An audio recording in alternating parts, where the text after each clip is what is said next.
Okay, well, thank you very much for joining us this evening. Appreciate you all being here to learn a little bit more about this supports available through our school systems. We are very, very lucky and appreciate the time and support from our presenters today.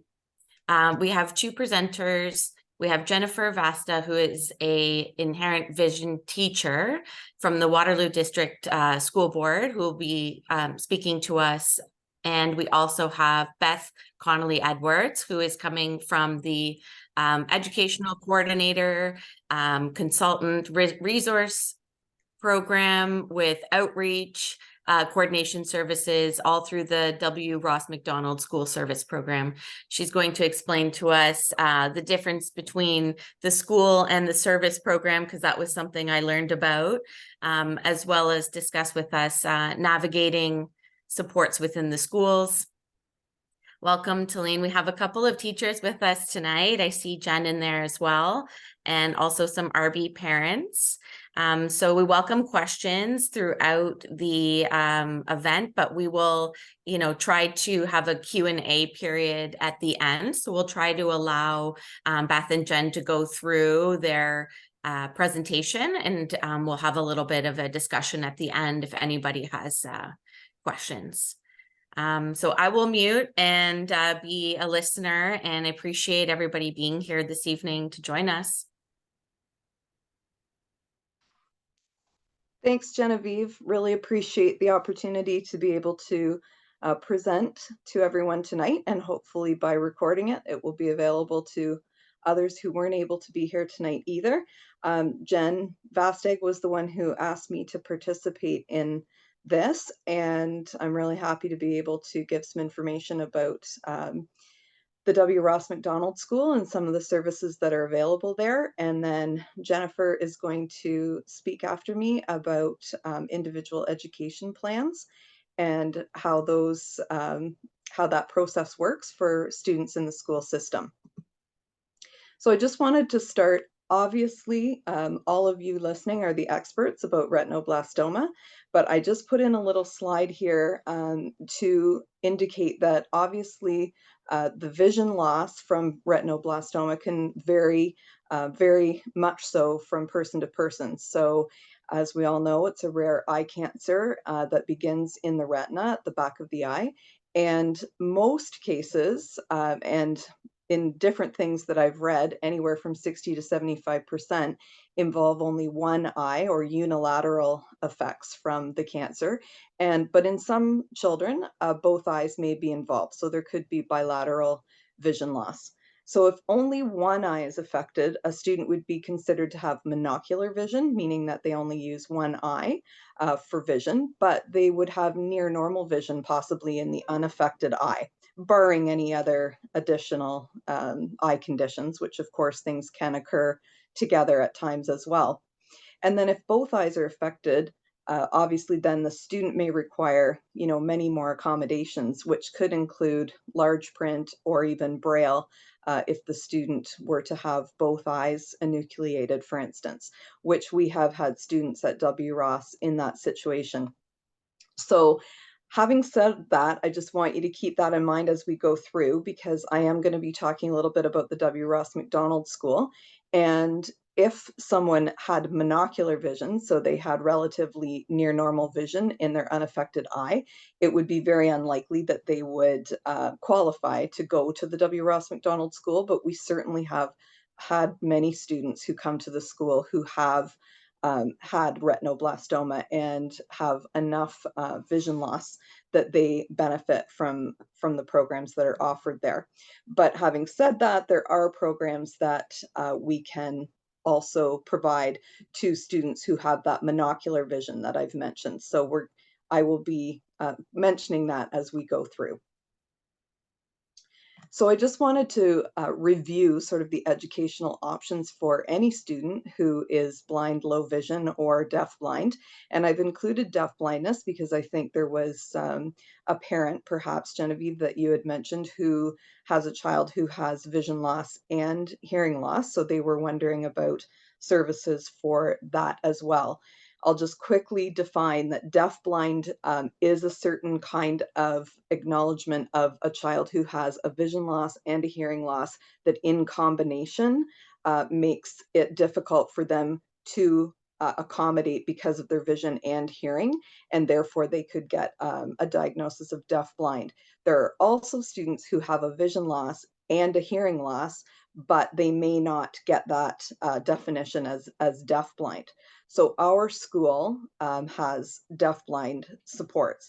If the student had hearing loss but was not deemed deafblind, those kinds of supports would come from a different avenue. So they would come from deaf and hard of hearing kind of resources. So I just wanted to make that differentiation. So if there is a child who's blind, low vision, or deafblind, they have some options in Ontario. So they can attend their home school board, and within that home school board, they would receive support from special education teachers at the home school level. They would receive support from vision itinerant teachers or a deafblind itinerant teacher. And these would be people who are qualified to work with students who are blind, low vision, and deafblind as well, if that's the case. Now, I put if available here because there are school boards in Ontario where there are not any itinerant teachers who are currently employed in that board. So sometimes if there isn't a student who needs that service, there may not be a teacher there. I'm working with some boards right now who have just had kids come into their board who require those services. And so they are in the process of trying to hire teachers who will be able to work with them. And sometimes those teachers have yet to get their qualifications. So they're going to be working away at getting those qualifications. So it really is very board dependent on what kind of team you have. And Jennifer's team, for instance, in the Waterloo board, they have quite a large team of vision teachers, and it's a highly populated area where I see kids all over the province. There are certain boards that just don't have that kind of service available.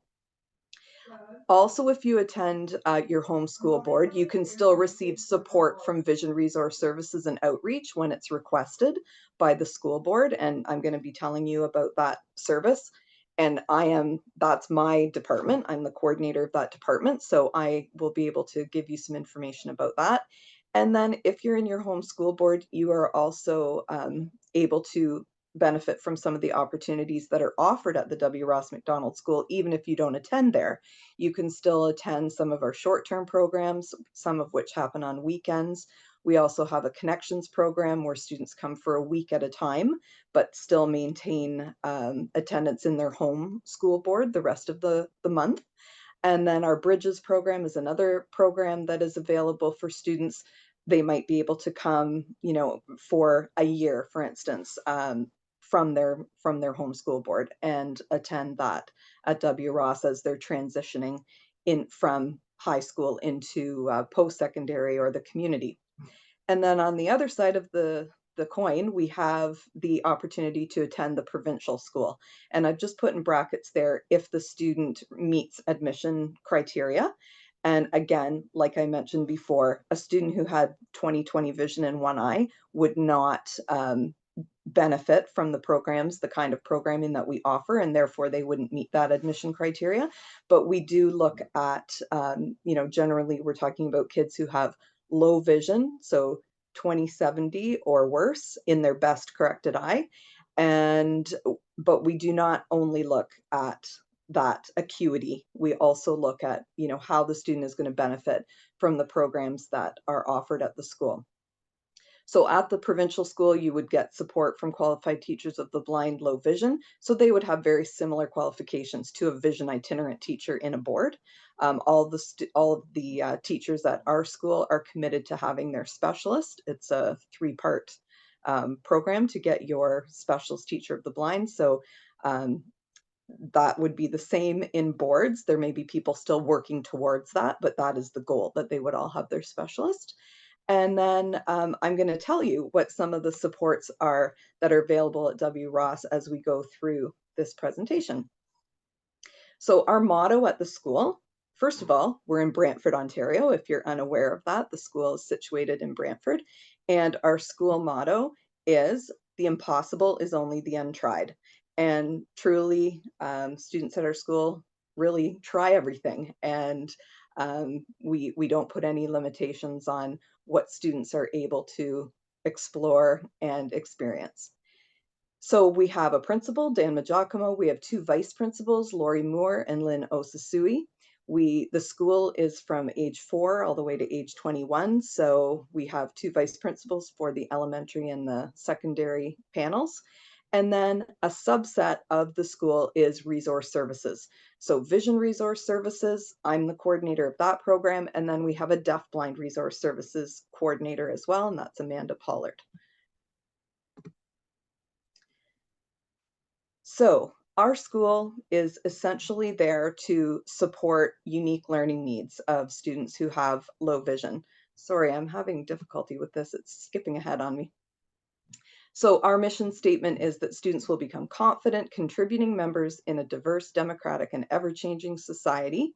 And we want to unlock the potential within all of our learners by highlighting their abilities and providing challenging and enriching programs which serve as effective models which serve as models of effective educational practices for our students. So it is a provincial resource center. So when I say that, I mean that it's not under a certain board of education. It's actually directly run by the Ministry of Education. And we have students who are low vision, blind, and then we also have a deafblind program. We provide a lodging program, full academic courses, lots of specialized programs, and then again, our province-wide resource services program. And we do work closely with district school boards and other local agencies to try to provide services to our students. So I work, closely with people like Jen in other boards to make sure that we're getting services to all students in the province, no matter where they live. The school, I won't spend too much time on this, but I thought you might find it interesting that there is a long history of our school. It was opened in 1872. Oh my goodness, this is skipping, sorry.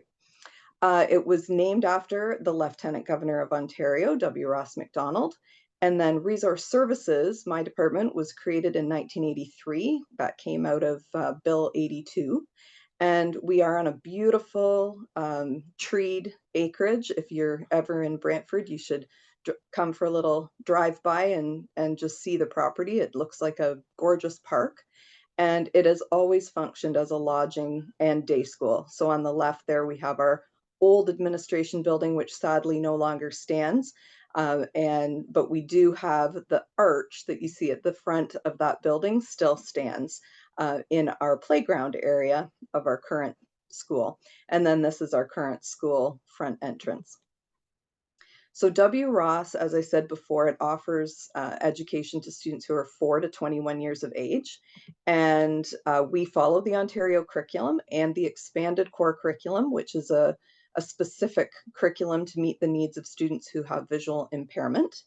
And we can maybe talk about that a little later if people have questions about the expanded core curriculum. We offer co-op, we offer orientation and mobility to help students learn to navigate, potentially using a cane and sometimes without a cane. We have life skills classes. We do have a wonderful lodging program, so students are there overnight, and there's lots of programming that happens for them within, after school as well. And we offer individual Braille and technology instruction, as well as having an extensive music and dramatic arts and sports programs. Lots of sports programs, that's very big at our school. So tuition and enrollment of our school, it's free. It's funded by the Ministry of Education and Training. The students who attend do have to have an IPRC identification from their board, meaning they get, so an IPRC is an Identification, Placement, and Review Committee identification. And if they are identified as someone who is going to benefit from an alternate setting, then they can attend W. Ross. And then we have a review committee, a provincial committee with many people who sit on it, who look at the applications and determine whether the student is going to benefit from our programs. And we always encourage trial visits for new students to see, how they adjust and to give them that opportunity to try out the school before they make a commitment to coming. It's a very fluid process. We have kids who come at the beginning of school and they may go back to their home board at some point.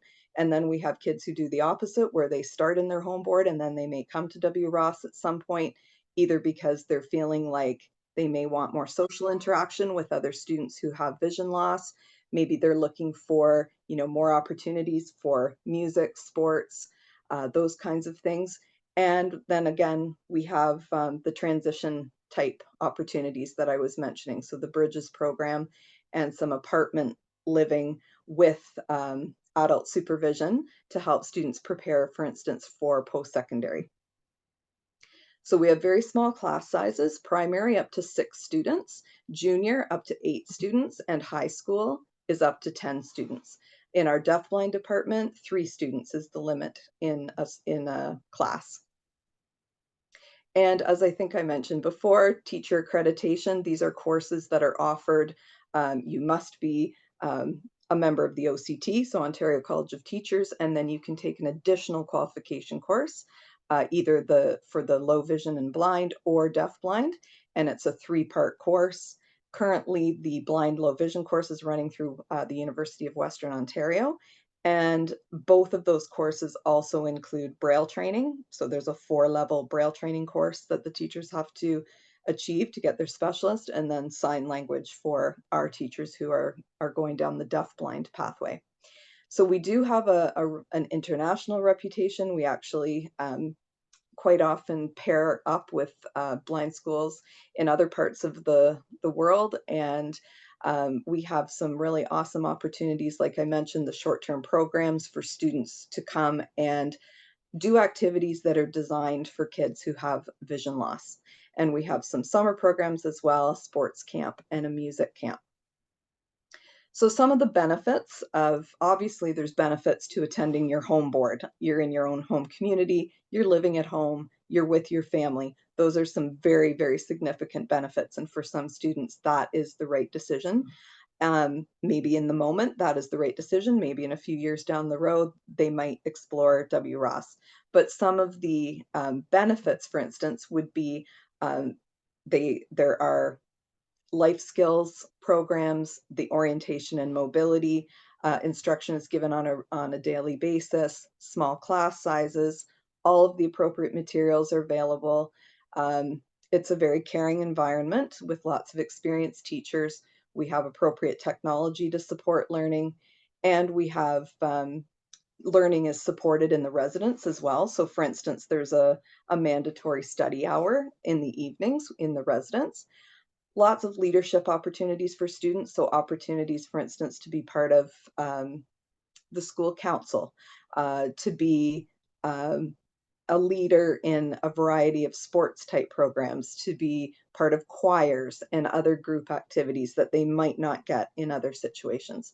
And then we also have a really great co-op program, which provides appropriate work placement opportunities for our students. We have a multidisciplinary team. We have a music therapist who provides programming for multi-exceptional students. We have student health services available from 7 a.m. to 11 p.m. every day. We have a local doctor who visits the school. We have a social worker, behaviorists, actually 2 behaviorists, a psychologist, and like I said, life skills and O&M specialists, and adapted music and phys ed programs. This is something that you may be familiar with or maybe not. It's Arrow, which is the Alternative Educational Resources for Ontario. It is the library that supports students who have a print impairment. So they don't necessarily have to have a vision loss. It could be someone with a learning disability, for instance, who requires an alternative to regular size print. So it could be large print, Braille, audio materials. Our students, obviously, since they come from all over the province, there's a lot of travel involved. So the student does have to be a resident of the province of Ontario to attend. About 80% of our students are in lodging during the week and they return home on the weekend. So generally they come in at around 7 p.m. on a Sunday, and then they leave. All of our students leave at 11:30 on Friday to make sure that they're home at the time that other students would get home.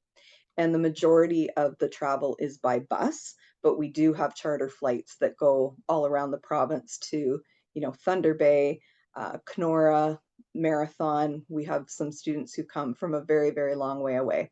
And then we have day students who come in every day, just like students do to their regular home boards.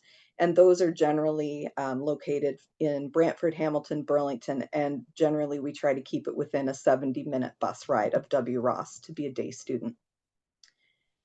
And one thing just to highlight about our residence program is that every student in the lodging receives their own personalized improvement plan and or a life apartment skill program. So parents can be involved in that, picking out some of the goals that those students need to achieve and things that perhaps parents see at home that their students need to work on. So that's a really collaborative approach. And one thing I just sort of mentioned briefly was that we do have 2 on-campus houses that are designed for independent living. And those are kind of like an apartment program where a small number of students can live together. They're basically completely independent. They plan their own meals. They do groceries. They clean. They do all the things that you would need to do if you were living independently. But there is adult supervision for safety and for support. So that's a really awesome program that we offer when kids are about to transition. Sometimes, they're just not ready to move on to post-secondary and they need that little bit of extra support. We have an awesome food services department because the students are all served lunch on a daily basis in a cafeteria style setting. And then the breakfast and dinner are served right in the lodging in a family-like style. So they have a dining room and they're expected to put their dishes in the dishwasher and, put the leftovers away and all the things that would happen at home. But there are special diets prepared daily, so they really cater to any special diet. So that's just a picture of our large dining hall, which is always a fun place to be at lunchtime. And they always make it fun with lots of announcements and celebrating people's birthdays and those kinds of things. But then they have that family-like feel for breakfast and dinner.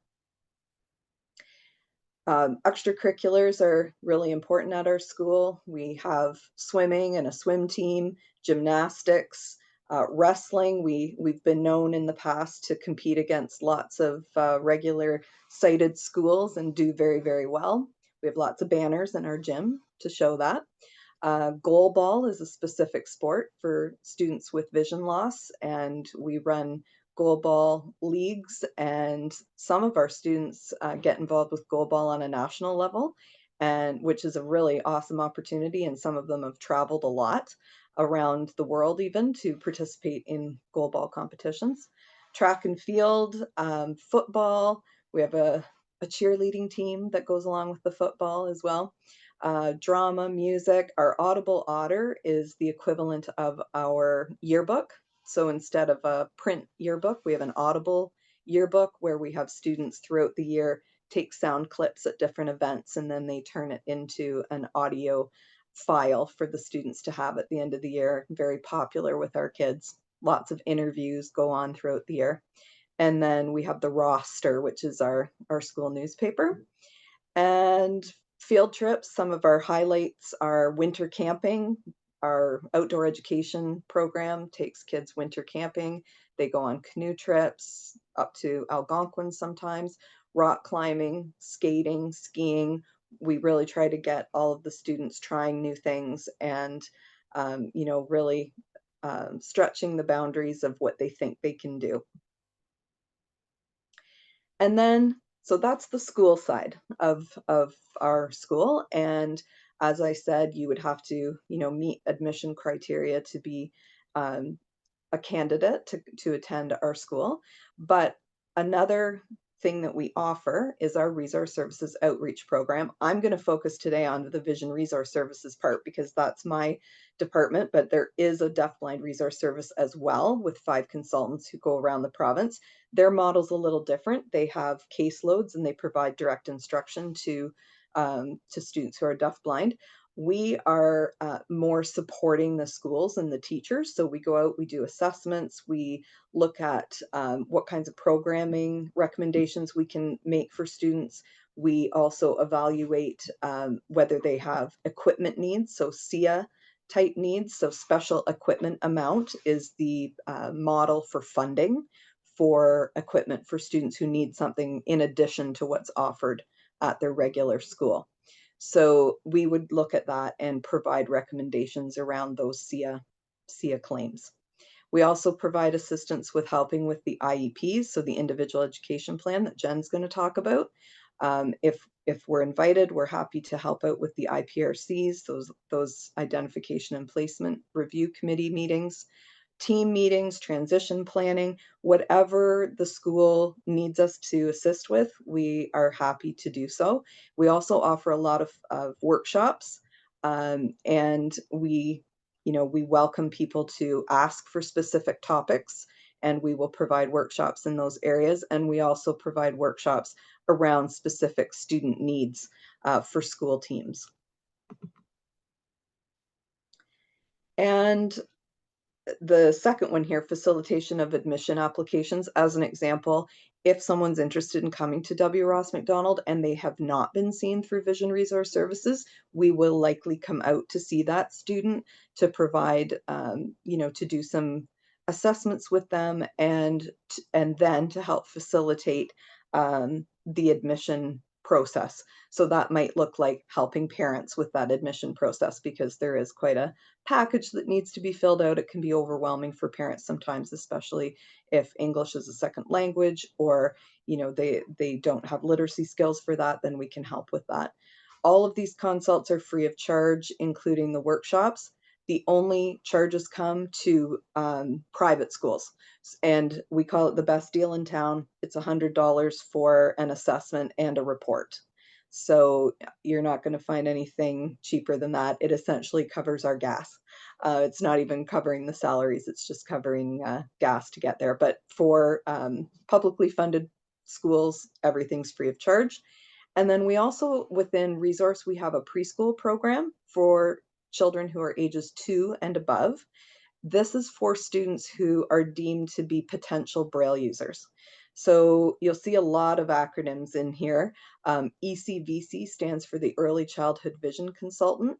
These are consultants who don't work for the Ministry of Education. They work for the Ministry of Child and Youth Services, but they are supporting kids from birth on who have a vision loss. And at 2 years of age, if the ECVC feels that that student, that child, may end up being a Braille user, so that might mean they're totally blind, or that they are low vision to the point where print is not going to be an appropriate medium, they can put in a referral, and we will come out and we support that ECVC in looking at what are some of the pre-Braille skills that that student can be working on, that that little person can be working on prior to coming to school.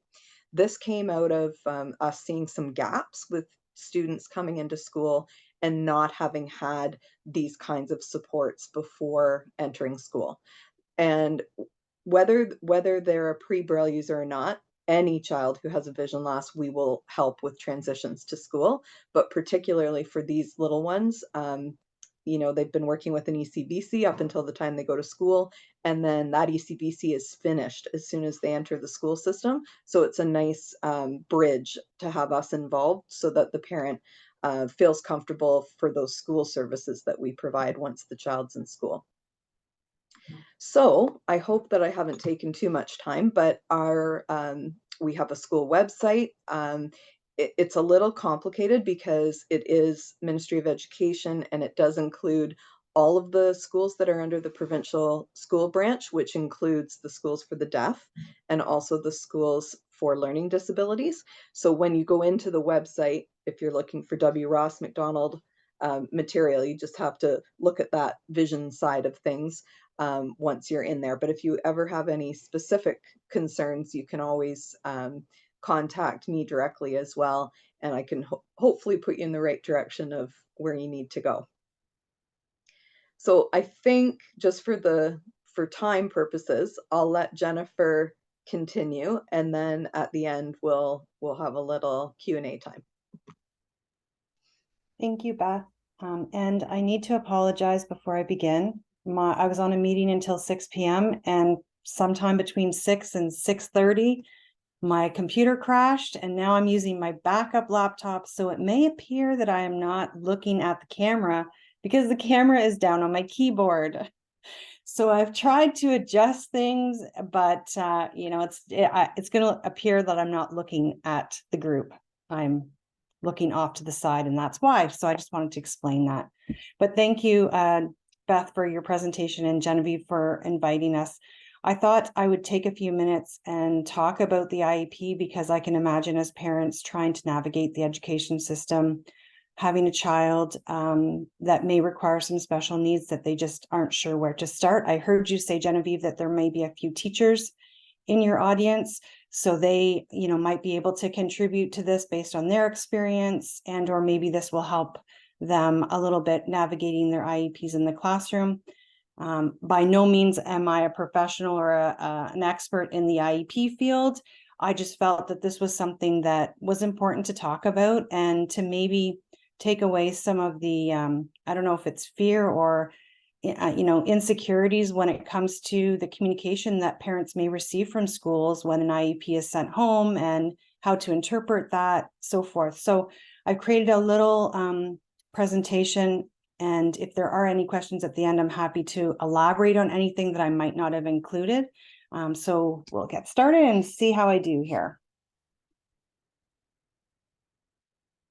Is someone able to forward that for me? I can, Jen, but you saw my difficulty, That's so okay. I'll follow what you're saying and I'll go backwards if it skips ahead.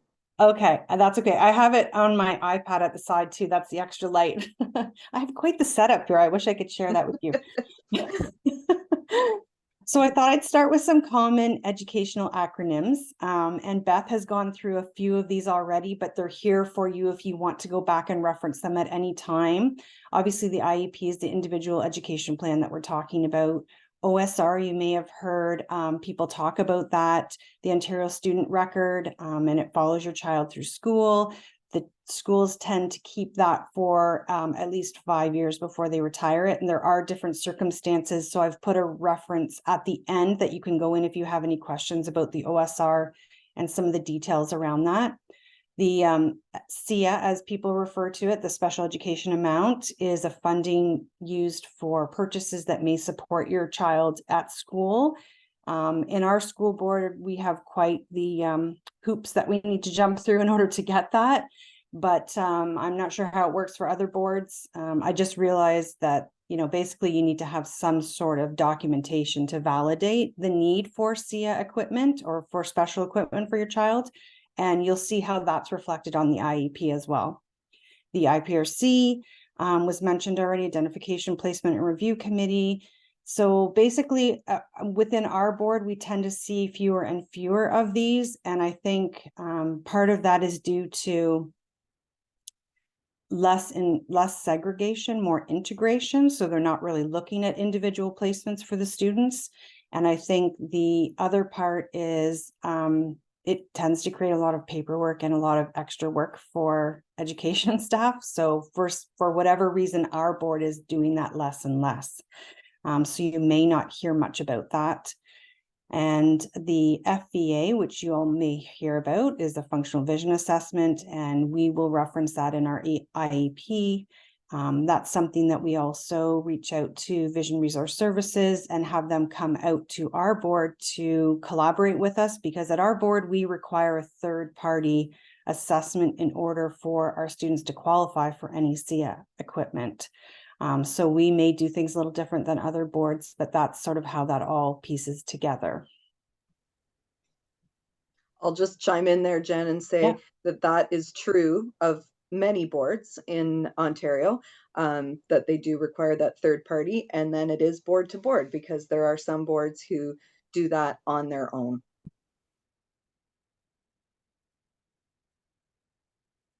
So what is an IEP?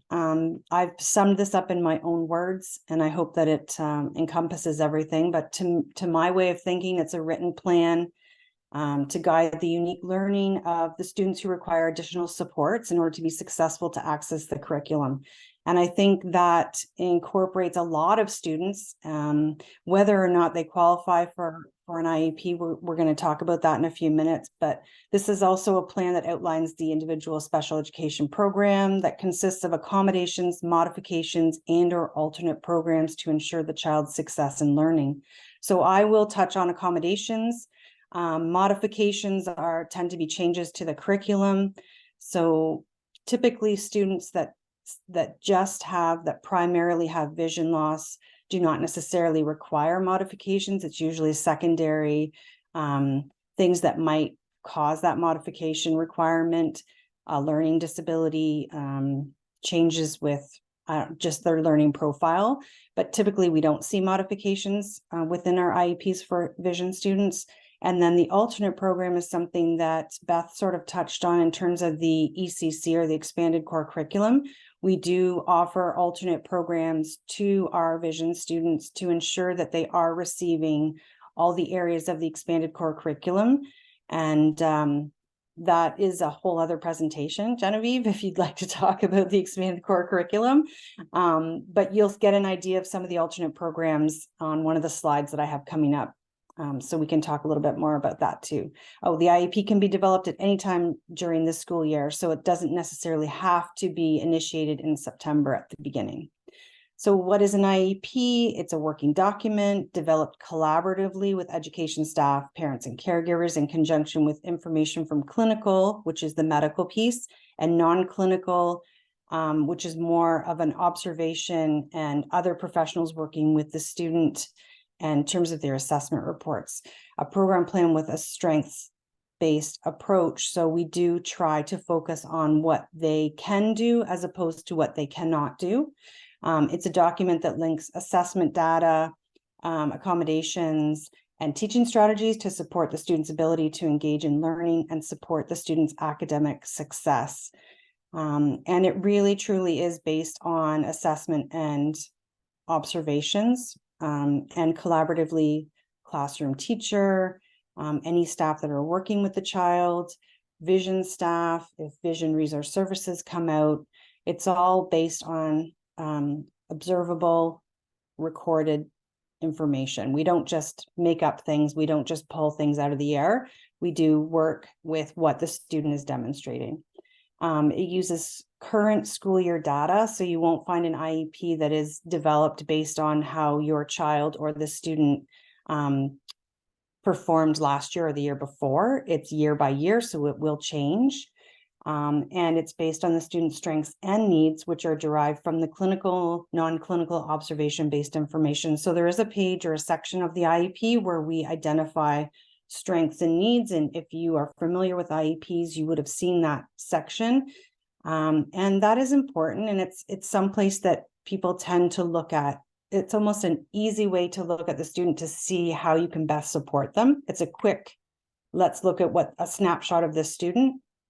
So they tend to not be very long sections, but they should be very pointed and contain the primary things that you want to look at for a student.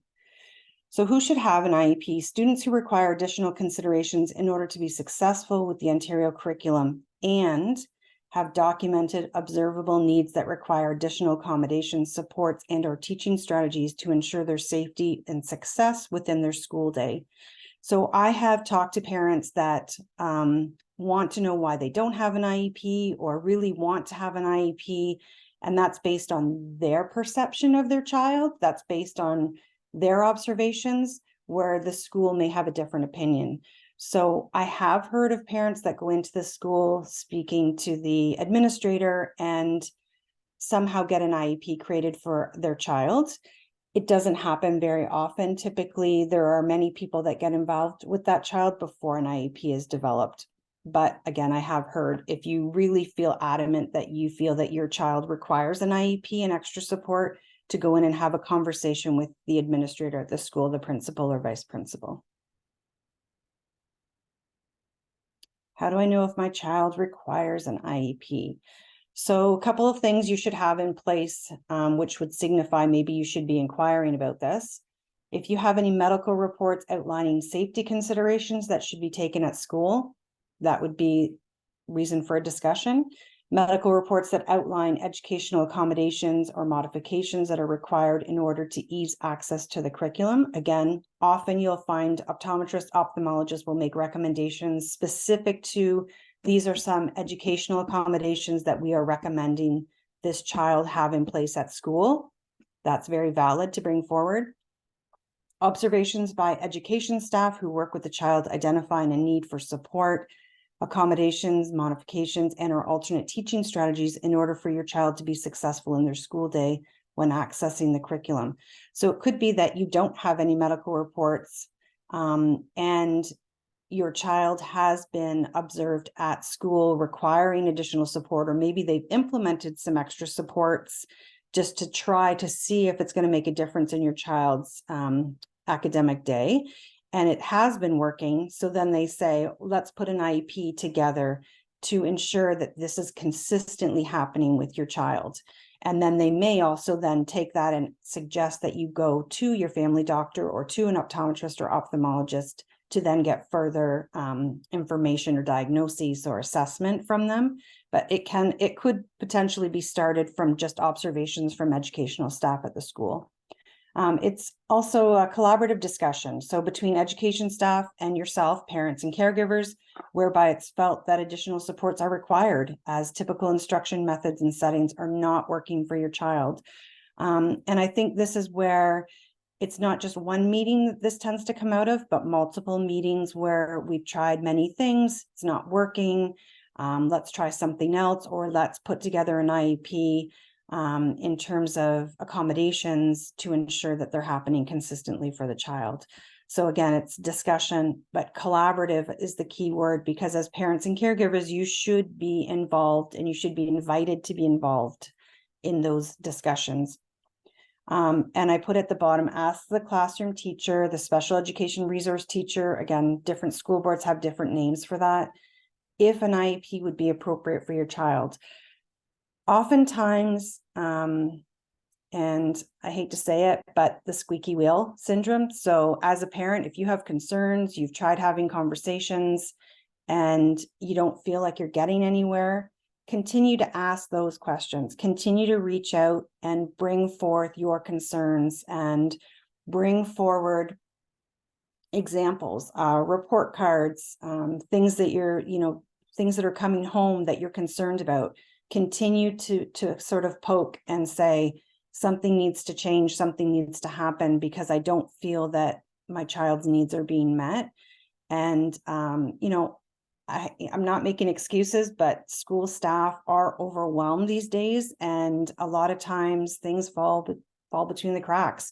The squeaky wheel definitely helps, if I can say from my perspective. Those are the parents that you see things happening, and those are the parents that they're listening to.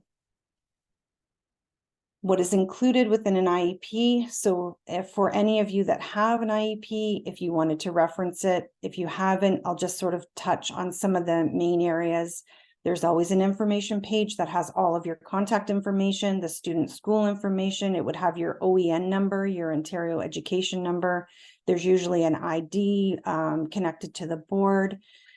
And it would list your principal on there. It would list who the school staff are that are involved with your child. So the IEP is a very important document if you do have one to keep handy in case you need to reach out to the school with questions. Or if you're not sure who's involved with your child, that IEP is going to be very important. So the development team, there will be a list of education staff that are involved in developing that IEP for your child. The parent should be listed there as part of that development team. If your child has successfully received SIA equipment, if they've gone through that process and they qualified for that, it also should be listed. Many times it is not. We're finding more and more that it gets missed on the IEP. So if you are a parent that has an IEP, please check that and maybe follow up with your school. That's just an accountability piece too. Make sure that your child has in their hand in front of them the equipment that's been ordered specifically for them. And it holds the school accountable to ensure that those pieces of equipment don't necessarily go off to another student and get used by someone else. So that's just, as a parent, that's a really good thing to make sure is filled in. Assessment information, like we already talked about, the clinical reports tend to be more medical based. Your non-clinical reports tend to be classroom observations, vision teacher reports. So if I make some observations or I do any assessment, that's where my assessments would be. If the ministry comes in, that's where we would list their assessments. Again, your IEP is like a one-stop shop for almost every bit of information that's involved in your child's education. Very important document to be complete, and oftentimes it's not. So as a parent, I would suggest that you go through the IEP that you may have for your child and ensure that everything that you've provided to the school, medical reports, any updated eye tests, eye reports, they're all listed on the IEP, which means that other people, staff working with your child, have that available to look for that information. But it's also important for you as a parent to see that the ministry did come in and look at your child, did work with your child. Maybe, I know you tend to sign the permission form, but maybe you're not aware of when that appointment was, or you forgot about it, or you didn't, for some reason, you didn't get a copy of the results, which I know they're typically sent, Beth, to the parents. But we've had parents that have just been like, I didn't know, I didn't realize, or I forgot. And oftentimes it's not listed on the IEP for whatever reason. So just, again, another way to validate what's happening with your child at school. I just unmuted because just before you said my name there, Jen, because we do have to have parental permission for the school year that we go in to see the student. And absolutely, you know, parents get a lot of permission forms sent home. So somebody might sign that and not really know what's involved. They are also supposed to be notified before we come in. And we send the reports to the school or to the person who put the referral in. And we always make it very clear it's up to the school to share that report with parents. So again, yes, from the parent perspective, if you don't receive that report, then you need to go to say to the school, I have not received that report. So yes, we did used to send them directly to parents, but now they go to the school, and that is school's responsibility. We feel like that's a very important communication piece for the school to communicate that to the parent. Absolutely. And by it not being listed on the IEP, it may not be that the classroom teacher is even aware of it. It may not be that that information has been communicated with anyone. So that's another way to validate that people are aware of what information is available on the needs of your child. Who is involved with my child? This is the section that I said our school board IEPs have this. I would imagine that other IEPs contain this information, but this is where it's important for parents to be able to reference who and what services are being provided to your child.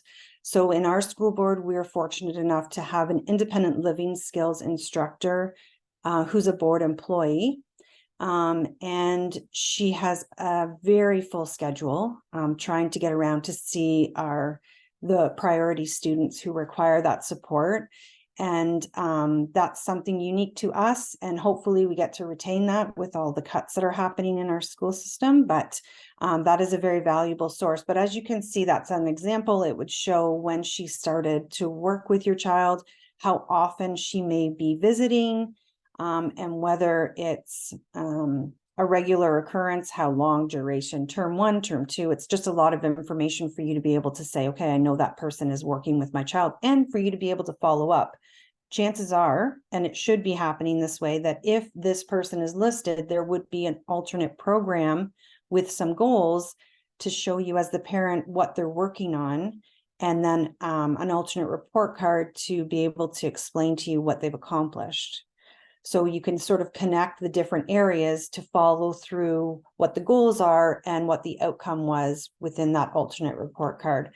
Orientation and mobility specialist, you may be aware of that individual.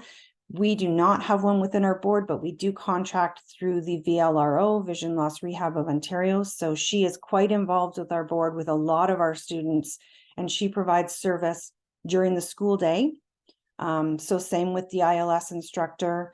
These things happen during the school day, the part of the expanded core curriculum. We make sure, and it's very challenging, but we make sure that our students are getting as much involvement with all the specialist people that can support all of their needs as a whole child, not just the regular curriculum. And that's where the expanded core curriculum comes in for that piece.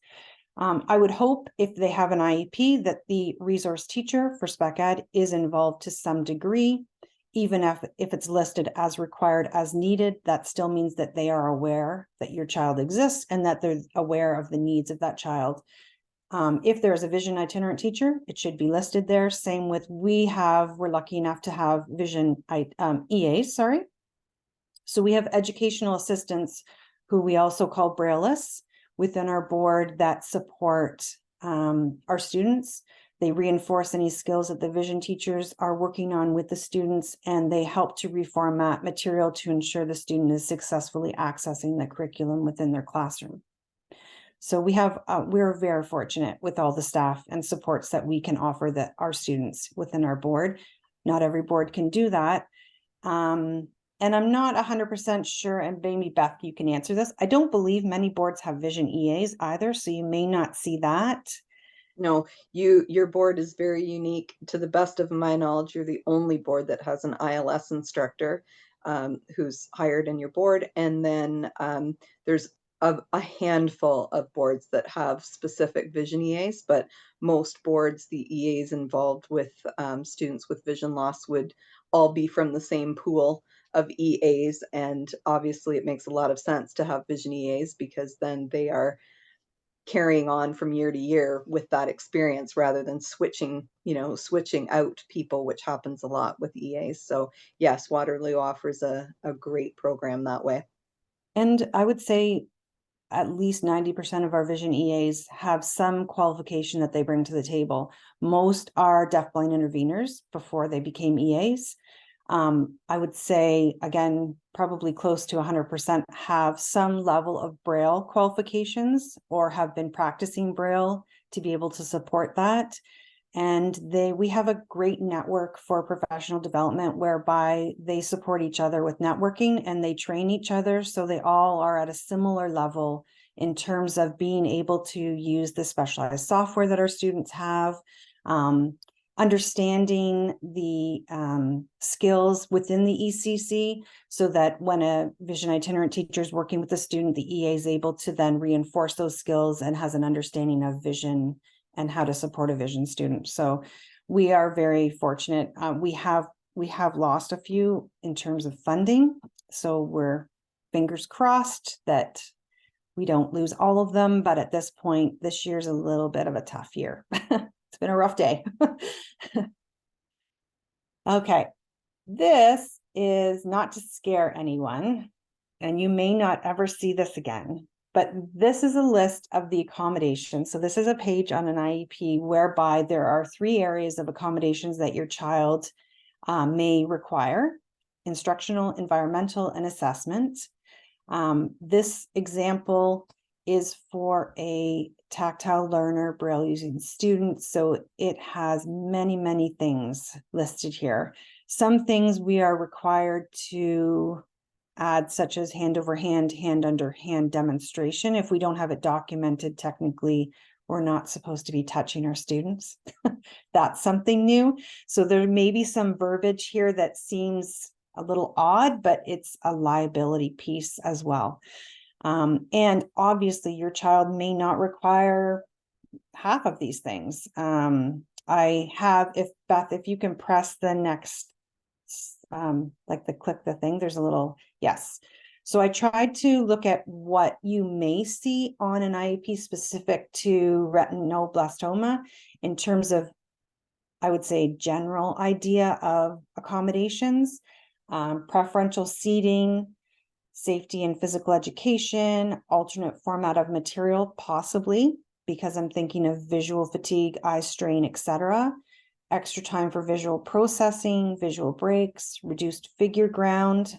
Figure ground is clutter on the page. So we often, even for students that have, quite low or higher, quite high functioning students with higher visual functional acuity, sorry, we still will reduce the figure ground. We'll take away all the funny graphics that teachers add, or sometimes there's unnecessary text on the page, even some images that are, you know, engaging but not necessary to the purpose of the worksheet. We will take all of that away to allow our students to focus specifically on the content of what that teacher wants them to be exposed to or to be working with. So that's the reduced figure ground. Sometimes it involves color. Sometimes it's removing things or adding a different color to the background to help them to attend better. It depends on the needs of the student. So you might see that. But lighting is another thing where I wasn't 100% sure, because I personally have not worked with a student with retinoblastoma. However, in speaking with a few other professionals, my understanding is it could be that glare, dim lighting, bright lighting, filters in the classroom. I'm not sure if anyone's heard of the cozy shades that are often used for various reasons, not just vision. But lighting might be an area that you would want to have listed on your accommodation page to support your child. So please share if anyone here in the meeting has any other accommodations that are on their child's IEP that might help others. But those are sort of the main ones that I could think of. And then how can parents and caregivers help the school? So I put down communicate, and I realized everyone has a really busy schedule, and you think that if you don't hear anything, everything's going well, but often it would be helpful to the classroom teacher for you to reach out and just touch base and give them updates, especially if there are medical appointments happening, especially if anything changes with your child's vision, or anything that you're noticing at home that might impact their vision, that might, impact the teacher. How could the teacher change things to make it easier for your child? Share the current and updated medical information, again, for that IEP. If you get copies, if you're going to a medical appointment and you get copies of the reports, or ask for the copies of the reports, send a copy into the school so that they can update the IEP. And then encourage your child to advocate for their needs. Advocacy is actually an area of the expanded core curriculum that we tend to work on our students with. And the next slide will kind of give you an idea, but it's going to look different for students, how they advocate. How do they talk about themselves, their needs, perhaps their eye condition, their medical situation.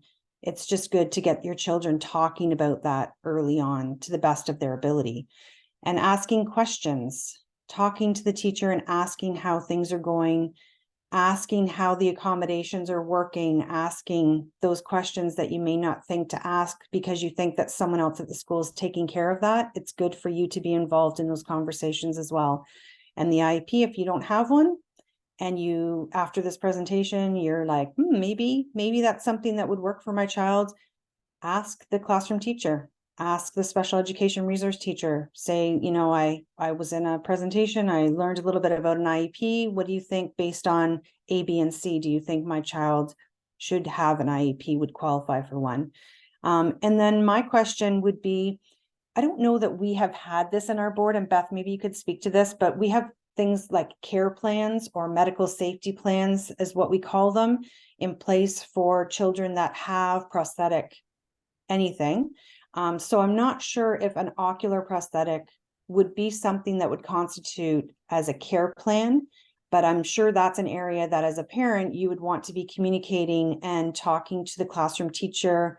And maybe that would even constitute having some sort of documentation and an IEP just to qualify care and concern for things like that, things that they should be considering. So that could also be part of the conversation that you have by asking questions. Say, my child has this, how will the school be able to support in the event of an emergency, in the event that this happens? And your school should be able to communicate their response to you and give you an idea of what their actions would be and who would be involved. And then talk to your child. I know it sounds simple and it's probably something you say that I do, but I cannot reiterate this enough. Your child will be the best advocate for themselves in the sense of telling you, I don't feel safe in gym. I was kind of scared today because we played a game and I could not see the ball coming at me, or kids were bumping into me, or I was hurt, but I wasn't hurt bad enough for them to call home. And access to their working class. Where are you sitting in your classroom? Can you see the board? Can you see the paperwork that your teachers are handing out? How are you finding reading books? Are they tired at the end of the day? Are they sleeping for a couple of hours after school? Things like that. It sounds kind of, I guess, kind of silly or expected as a parent, but I can't tell you enough how many times I have parents call and say, my child said this to me and I had no idea. Or I was just having a conversation and they brought this up and I really didn't realize that that was an issue until now. So, as often as you can, have these conversations with your child and just sort of tap into how are things actually going in the classroom. And that might actually start your questions and conversations with the classroom teacher to really get that ball rolling for you to decide that maybe you do need an IEP and a specialized program for your child. So sometimes it's just the child that's going to direct their own learning that way, right? Getting you involved as the parent and letting you know things that you didn't really think to ask about. And I would say, even if they have that IEP, my own daughter has an IEP and she's in grade 10, and she has an IEP for extra time. And she was in a state one day because she didn't get something handed in on time and the teacher was asking for it from her. And I said to her, you have an IEP. That's one of your accommodations on your IEP, is that you get extra time. So, and that teacher, for whatever reason, wasn't aware of that. So even when the IEP is in place, still those conversations can be really helpful. Oh, absolutely. And for students that are on Rotary, students that have multiple teachers coming in and out, it's always a really good idea when you have a parent-teacher conference, or if you're going to speak to anyone at the school, for you to bring a copy of that IEP with you and to have it in hand to be able to say, you're not going to accuse them of not reading the IEP, but you could reference it and say, as you may have noticed in my child's IEP, or in case you didn't see this part of the accommodation, you know what I mean? Like reference it in a way of starting a conversation, because some teachers, when there's multiple teachers involved with the children, some of them don't read all of the IEPs, because can you imagine Rotary teachers that have 150 kids coming through their classroom? It doesn't happen. And it's not that they're ignoring the needs of your child. It's that they have a lot on their plate and it doesn't happen. Advocacy skills.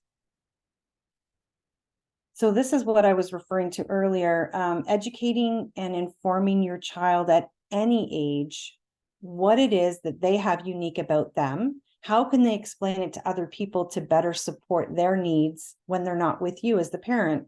And this is something part of the ECC, like I said before, and we do as Vision staff, we do encourage our students to learn to advocate for themselves. It's part of being independent. And this is where you teach them appropriate language to their eye condition. So number 2 is help your child explain themselves through other means. So we often do this with our students, and I think I mentioned this to Genevieve at one point. We create pamphlets for our students to allow them to better communicate with their teachers if they're a little shy, or if they're not really confident to have a verbal exchange with their teacher. It's less intimidating for them to show off and be very proud of the work that they've put in to create this pamphlet about themselves. This is me. This is what makes me unique, and this is how I learn the best. And sometimes those pamphlets are just a breath of fresh air for the teachers, even to say, wow, great work. Sometimes they give them credit for their work, which is amazing. That's great. But other times it's something that teacher can keep with them, and then they can share that with any supply teachers that come in, or other teachers that might be involved with your child. And it's just a quick and easy way to have a refresher on your child and your child's strengths and how they can better support their learning. So they're very helpful, and the kids love doing them. It's a great little project at the beginning of the year. And every year we do update them. We do include photos at times. This is my equipment. this is something about my vision. This is, this is me, so that it helps teachers, if they're new to the school, to better identify their student. It's just, it's a really fun, cool way to link the student to their teachers and make those connections and relationships. And number 3, continue to reinforce the value and importance of your child having a voice in their own learning. This is something that actually came up today. We've been working with a few students for many years, this one in particular, and it's interesting how she has evolved, and she's faced with a very difficult situation this year because she has a teacher who is extremely challenging. And he's not buying into a visual impairment. He's not buying into her need for accommodations. He does not agree with the IEP. And she has learned some very, very valuable advocacy skills and strategies to speak up for herself. And although it was under unfortunate circumstances, amazing learning opportunity for her and a confidence builder, because she has been successful and she has the support of her vision staff and her parents. And it's just so empowering to watch these students it's unfortunate to see them have to face this challenge, but it's empowering to see them overcome these challenges.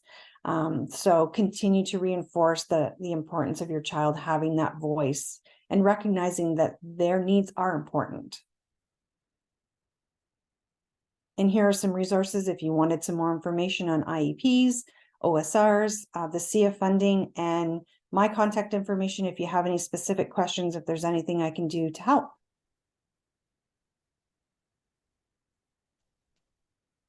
Hopefully, we've gone over our time and I apologize.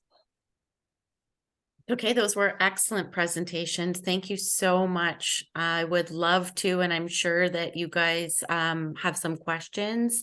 If there's anything that has come up. I know from my own experience, I also have a child with an IEP, and he's in grade 3. And what you mentioned about the pamphlet is something that we did this past year, and he doesn't have a vision impairment. I don't have RB affected children, and but he has behavioral needs. And that's kind of what we did this year for camps and extracurriculars, was we created a little bit of a pamphlet, but it was like an explanation for helping him thrive, because it was difficult to provide so much verbal content first time meeting somebody or having a new person come into our lives, and always having to articulate like all these different things, his strengths, how to work with him, what cues are best. So I started putting it on paper and just started saying, like, this is him, this is how to best help him. And we found that extremely helpful this year because we tried a lot of new things. So I think that that's very transferable, that whole idea. Every kid is unique. So it's very helpful to put that down and not put that mental load on each person coming into their life to capture the verbal content. So I appreciate that suggestion, as well as all of the content that you guys gave us today. I've learned a lot, as I'm sure many of you guys have. I'd like to open it up if there's anyone that has questions. I am mindful of time, so we'll try to, fit in anything that anybody has. Sorry, I have a question. My name is Talene, and I'm actually a teacher with the Toronto Catholic School Board. My son, though, he attends a private school. So they don't have IEPs. They don't have special education teachers. So every year I basically just send out an email letting the teacher know to seat him on the left side of a classroom, just because his left side is blind. Like, he has no vision there. It's a prosthetic eye. And I literally write up my own care instructions about what to do if his prosthetic eye falls out. So I'm just wondering if I should just write an IEP for him and say, this is his IEP, this is just what I'm going to call it, but it's for him to make sure that he's seated on the left side. That's the only thing that we have really just indicated, proximity to the instructor on the left side, so that he's not in the middle or in the back of the classroom, but he's in the front, but he's on the left, right to the left. And the teachers always, they're so accommodating. They do that, like they accommodate that need. So it's just not written on paper. And I'm just wondering if I need to have something like this on paper, just because it's just such a different scenario being in a private school setting versus, publicly funded where we have all these available resources. So I'm just wondering what your take is on that and whether or not I'm approaching it correctly on my end. I'm I not think sure I if Beth has any suggestion, but I worked at a private school before I worked for the public. And could be very different, but I was at a private school where you didn't talk about IEPs, but we knew as staff that something similar to an IEP existed. Yeah. And there were staff that sort of monitored any additional needs of students. Again, it wasn't ever talked about. So I would suggest that you do something like a pamphlet. Like I would suggest you have something written and you could send it electronically to the staff. You could provide the pamphlet, with an outline of what your suggestions were or what your needs are. And if you have a contact, you could ask them, is there a way for you to have some sort of a plan that you could share with the teachers in terms of care for the prosthetic eye? I'm not sure, but it's worth asking more questions because there were things that existed that people weren't supposed to really talk about. Yeah. I was going to say the same thing, that you could do, we call them a visual resume. The pamphlet, give it a little bit of a more professional edge and call it a visual resume. And you could include not only, what his vision condition is and talk about the prosthetic, but you could put in some of those accommodations that are going to help your child. And the other thing, and I'm not trying to not trying to dredge up business here for my department, but the other option for you from a private school standpoint is you could put in a referral for us to come out and we would do assessments and we would provide all of that on paper. We would provide all of the recommendations on paper, and that should then follow in his OSR. So from year to year, that would be available, and you would have that to say, okay, here are all the accommodations that have been outlined, not by a parent, but by, the Ministry of Education. And this is what my child needs to have supported in terms of his education. So that is another option. Okay. Thank you so much. I love that idea. I was thinking that, isn't that what you referenced as the best deal on earth, right? For the private, Exactly. Like for $100, you can right? have us come in and like many private schools will pay that, Yeah.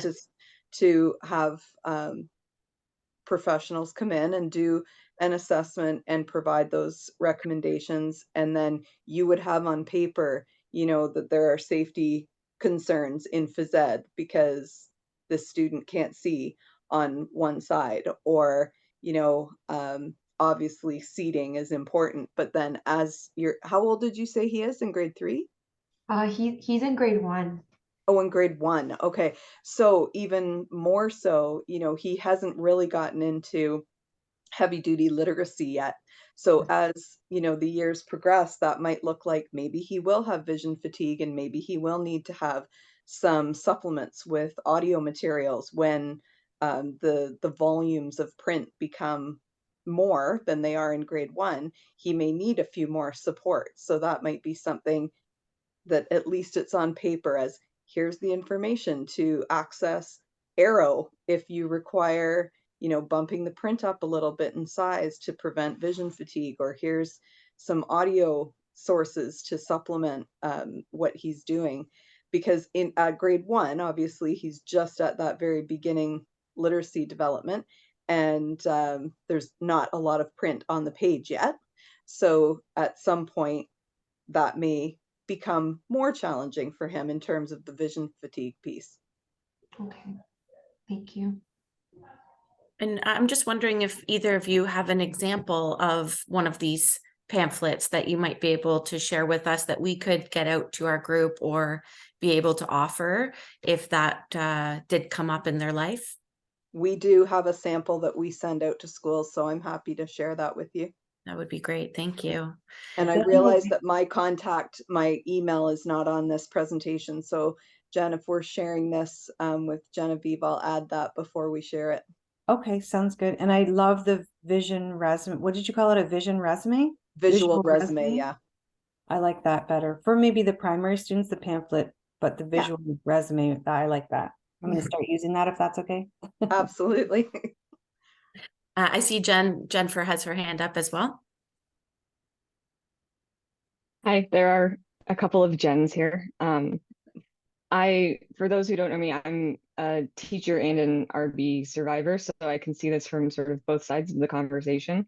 I work in a really big school, but I teach around 350 to 400 students, and 70 of them have IEPs.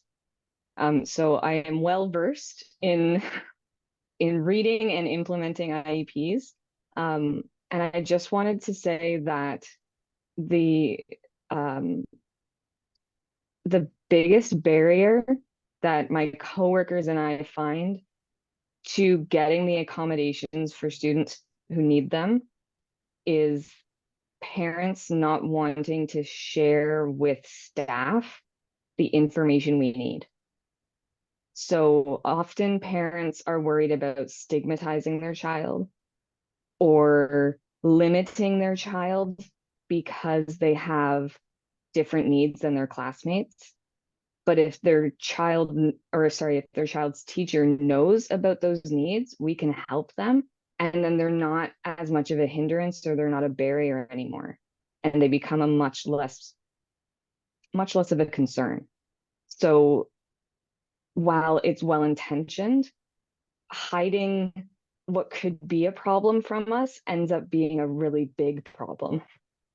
So the most successful IEPs that I have access to, that I use regularly, are ones where parents have shared all that information that you've discussed today, talking about like reports from doctors and other types of practitioners that have great information, because the more we know about the student, the more we can help them, and it makes such a big impact. And it makes it easier for us to help them. So I really, really hope that parents do reach out to their child's teachers, because the more information we have, the more we can work together and find solutions that help. And the self-advocacy becomes even more important as students get older, because when kids are really young, they don't necessarily notice that they maybe are standing out. But when kids start to get a bit older, any kind of difference that shows up, they try to hide it. Mm-hmm. And often as teachers, we'll think, oh, they don't need that accommodation. They're not asking for it, or they're not using it. But it's because they're trying to not stand out. So constantly reassuring students that if they have a need and there's an accommodation, that they need to use it, so that they are benefiting from those accommodations, just so that they have just as much of a chance of success as everybody else in the class. Those two pieces together are really what make the biggest difference for most students, in my experience anyway. So thank you for sharing all your information today. It's been really interesting. I appreciate that perspective. Thank you. And Marg, I see you have your hand up as well. Just a quick comment. I don't remember who it was that said their high school age child was frustrated because one of their teachers didn't seem to be buying in to the IEP. It's not optional. They don't get to pick and choose what they follow or don't follow. If there's a case of them not understanding, then clearly, some discussion is in order, but parents and kids need to know they don't get to pick and choose whether or not they follow the IEP. If there's something that's a barrier to them following them, then that's another reason to meet and discuss, but definitely some follow-up with administration, or that teacher first with the parent, and then administration if need be, because they don't get to pick not to follow it. Because I'm a retired teacher, So I that 100% agree, Marg. When that comment was brought up, I was thinking the exact same thing. your that blood starts to boil a little. a principal needs to get involved at that point. If there Yeah. is a teacher who is refusing to follow an IEP and a parent has addressed that, it's time to move up the chain of command. Yeah. I think most of them do, but I mean, like any group, you're going to get some that maybe aren't Sure. stellar. Yeah, I just wanted to jump into, I have never ever heard of that ever happening in my ward. I know that an IEP is like a living document, so I know you can update it based on the needs of the student and whether or not there is improvement or there are more needs that need to be addressed. But I have never heard of a teacher not agreeing to the IEP and saying they're not going to follow it when they're the ones who are basically designing it. Like they're writing the IEP. The classroom teacher writes the IEP for the student in collaboration with the special education teachers if they're withdrawn. But most of the time, I know students who have like vision concerns or issues or impairments, they're usually accommodated, they're not withdrawn, which means that the classroom teacher needs to write that IEP and not the special education teacher. So I was a little confused too. I'm like, I can't believe that this is something that happens. But yeah, absolutely. Like they're not allowed to do that. That's part of their job. They have to accept the IEP. Yeah, sorry, that really boiled my blood too.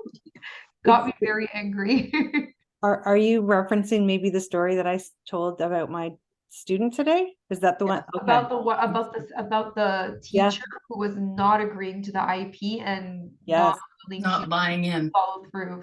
So So several conversations, and the administrator was involved, had paid a visit to the teacher today. So it moved quite quickly, and his story changed very quickly.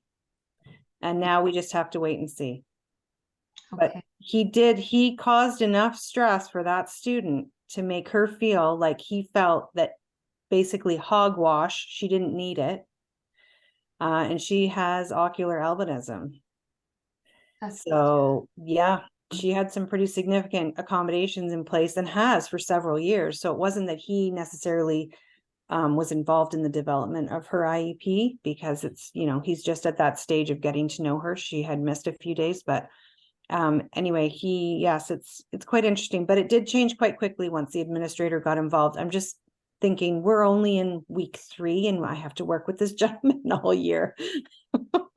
So let's have fun, right? Are there any other thoughts, comments, questions that have come up? Awesome. Well, I really appreciate everybody's time being here tonight, and we've run over a little bit. I apologize about that. But I know that so many more people than were here this evening will benefit from this information. You've provided us with so much wealth. I learned a lot about early intervention. I didn't realize you have programming for children as young as 2. And I think for some of our families that will be relevant, as their little ones tend to be going through this type of experience really early in life. And by the time they're getting to school, some of them have kind of learned about living with one eye, and this whole discussion around advocacy skills and the different services available to them in terms of living quarters and all of those things, I think is really valuable to our community. And I really appreciate the presentations that you made this evening. I see Mark put in the chat as well. Great presentation. Thank you. So I hope everyone has a great evening and Thanksgiving, and I really appreciate you being here. Of course, we will be, I have to plug our next event. We'll be in person. We're having a gathering for those with eye loss, so artificial or visual impairment, artificialized or visual impairment, coming up in November. We have a date for the 18th, and the event will be in Toronto. We've just confirmed the CNIB is going to give us their space to use in downtown Toronto on November 18th for an in-person gathering. So would love to see some of you there if you're available. And if not, then our next year's calendar will be coming out soon. Hope you guys have a great night, and Thanks for the opportunity. absolutely, we will Yeah, make thanks, this Jody. available on our website under the events link shortly. So if you know of anyone else who could benefit from this information, feel free to send it on. Thank you. Take care. You. Bye now. Have a good evening, everyone. You too. Bye.